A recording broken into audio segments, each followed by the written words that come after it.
Hello अनि नमस्कार। मेरो फेसबुकमा जोडिनु भएको सबैजना मेरो साथी दाजुभाइ आन्टी अङ्कल सबैजना मेरो फेसबुक फ्यामिलीहरूलाई र आजको स्पेसल यो भिडियो चाहिँ मेरो चालक दाजुभाइ साथीहरू सबैजनाको लागि भिडियो चाहिँ म बनाउन गइरहेको छु।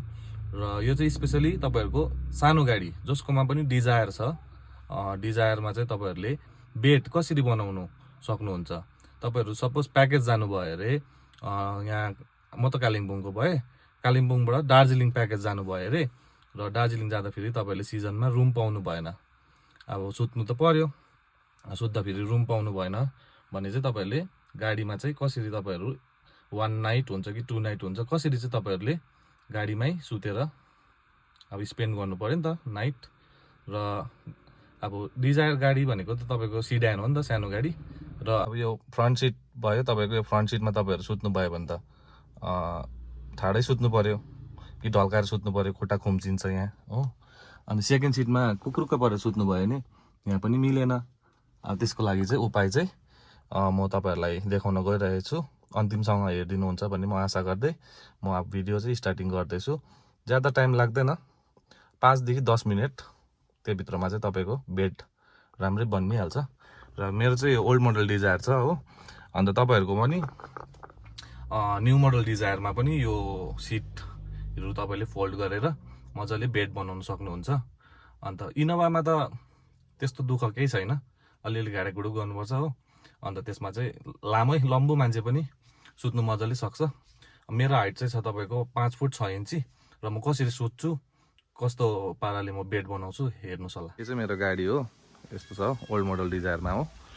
र अब म तपाईँलाई फर्स्टदेखिको प्रोसेस देखाउँदै गइरहेको छु। यो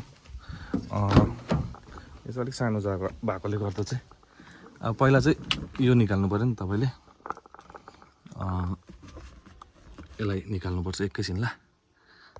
अब यहाँ क्लिप हुन्छ, यी क्लिपलाई यसरी निकालेर यसलाई कहीँ राख्दा पनि हुन्छ, यहाँ यतातिर।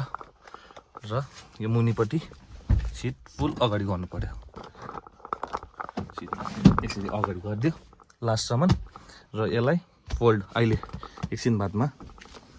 र मेन चाहिँ यो सेकेन्ड सिटको कसरी मिलाउनु पर्ने, सेकेन्ड सिट चाहिँ अब हो, सिटको चाहिँ यहाँ मुनि क्लिप हुन्छ कि, यो चाहिँ मैले अलिक अगाडि नै निकालिसकेको छु। यहाँ मुनि हात हालेर चाहिँ पुस गर्नुपर्छ हो, उतारि निस्किन्छ, त्यहाँदेखि यसरी निस्किन्छ हो सिट चाहिँ।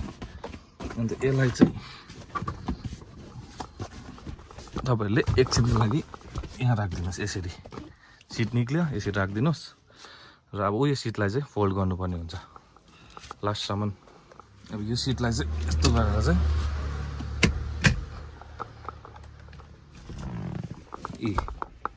लास्टसम्म तल यहाँ मुनि अड्किहाल्छ तपाईँको सिट, भाँचिँदैन पनि। तपाईँको वेट जति नै छ भने पनि सिटलाई प्रब्लम पर्दैन। यो सिट मैले यहाँ राखेको थिएँ, हेर्नुहोस् बेड बनियो त अन्त हो, बेड बनियो हो। जस्तै मजाले एक रात त सुत्नु हो, 1 रात 2 रात मजाले सुत्नु सक्नुहुन्छ, बिजाउने कुरा पनि केही छैन। अलिकति सिरानी चाहिँ अग्लो भएको जस्तो हुन्छ कि, हेर्नुहोस् मजाले हो। तपाईँले आफ्नै स्लिपिङ ब्याग ब्ल्याङ्केटहरू मजाले गाडीमै बोकेर हिँड्नु भयो भने चाहिँ यसरी आरामसे सुत्नु सक्नुहुन्छ। अब यतापट्टि साथी छ भने साथी पनि सुत्दा हुन्छ, यो सिट छ हो। तर जति सक्दो चाहिँ म चाहिँ को पेसेन्जर साइडमै बनाउँछु। यो चाहिँ म चाहिँ 5 फुट 6 इन्ची छु हो, मेरो खुट्टा चाहिँ यहाँसम्म आउँछ। अब डेस्कपोर्टमा खुट्टा नराख्नु भन्छ, अब दुःखमा त अलिअलि पाइन्छ हो। यस्तै छ, यो लाइट साइड यस्तोहरू बलिरहेछ मेरो हो।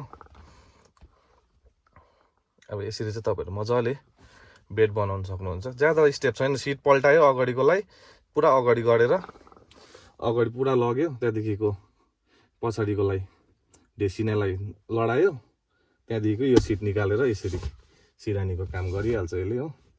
म तपाईँलाई देखाउँछु ल बाहिरबाट।